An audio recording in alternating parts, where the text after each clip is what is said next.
Some moments are meant to stay just that. Moments. I'm 54 years old, and for most of my life, I've been the kind of woman others leaned on. The steady one, the dependable one.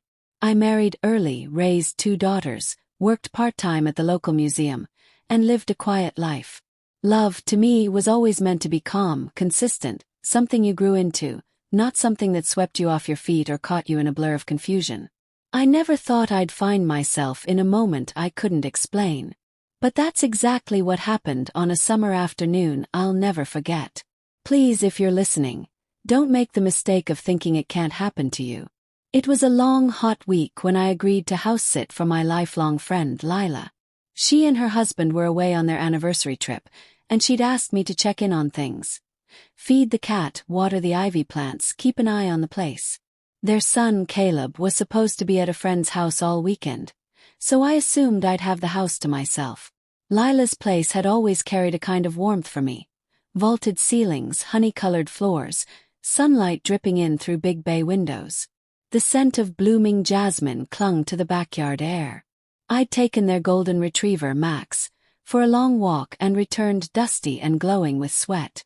The late afternoon sun was still strong. I towed off my sneakers and stripped off my shirt on the way to the bathroom, desperate for a shower. I stepped under the hot water and let it run over me like a bomb. The silence was rare, the kind of deep stillness I hadn't felt in years. Then the bathroom door creaked open. At first I thought I imagined it. I froze, heart lurching, soap still in my hands. The frosted glass shower door gave only a vague shape, but I saw him. "Hello," called voice sharp with alarm.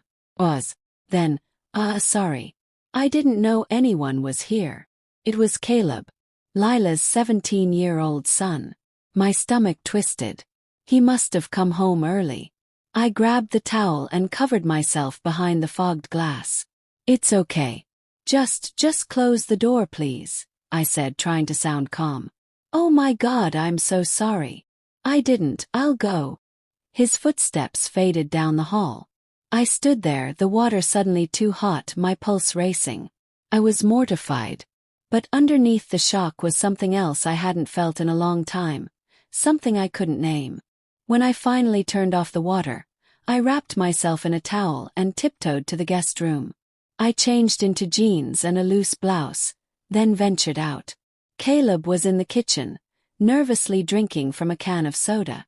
"I thought you were staying at Liam's tonight," I said gently. He shifted. "I was.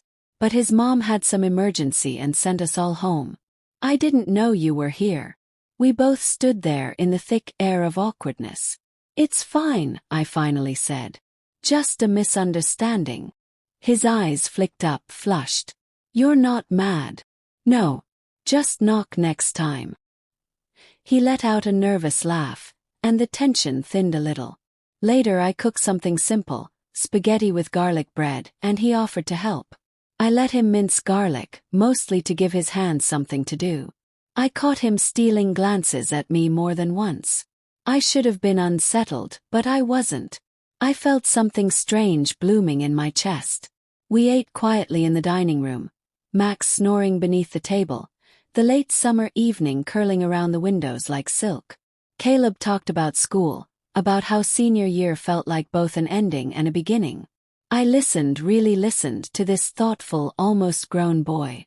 At one point, our eyes met and didn't look away fast enough. I was the one who looked away first.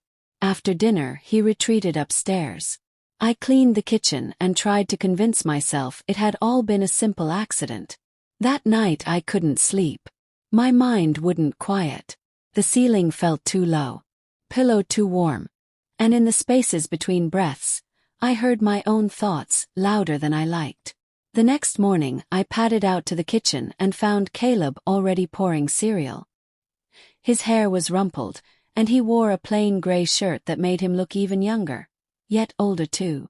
"Morning," he said, voice scratchy with sleep. "Morning." I reached for the coffee pot. "Didn't sleep much." He shrugged. "Nope. You?" "Same." We stood there in silence except for the soft clink of spoon against ceramic. I finally sat across from him, coffee cradled between my palms. I think we should talk about yesterday, I said. His gaze darted up. I swear I didn't know you were there. I thought the house was empty. I know, I said softly. You don't have to explain. Still, something passed between us. Silent, heavy, undeniable. Later that afternoon, I was outside watering Lila's planters when Caleb came out and sat on the porch steps. Max darted through the grass in pursuit of a butterfly. Caleb cleared his throat. Can I ask you something? Of course. Have you ever done something that felt wrong but also sort of right? His question hung in the warm air. That's a big one, I said. You don't have to answer. No, it's okay, I replied slowly. Life isn't always black and white. Sometimes we stumble into the gray, even when we didn't mean to. He nodded, gaze on his hands. I didn't mean for anything to happen. But after it did, I couldn't stop thinking about it. There it was, the truth I'd been circling. I know I'm just a kid to you. You're not, I said more firmly than I intended. Then softer. You're not just a kid. That's part of what makes this complicated. He looked at me. Then what is it? I exhaled slowly. It's the timing. It's your mom. It's the fact that I've lived twice your life. You need someone who can grow beside you, not someone who's already been there. You're not old. I laughed gently. Tell that to my back in the morning. His voice dropped. Age doesn't change what you feel. For the first time I didn't correct him. That night, the power went out while I was preparing dinner. The kitchen flickered into darkness. Everything okay? Caleb called from upstairs. Just the power, it goes out sometimes, I answered. He came down carrying a flashlight and 2 battery lanterns.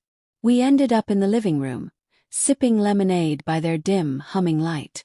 The moment felt carved out of time. Quiet, unreal. He turned to me.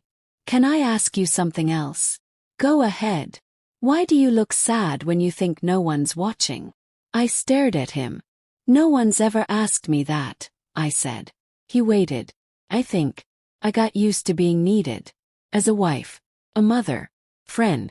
But somewhere in the process I stopped being wanted. And I never noticed until, lately. His voice was soft. I see you. Not romantic. Not suggestive. But it went deeper than either.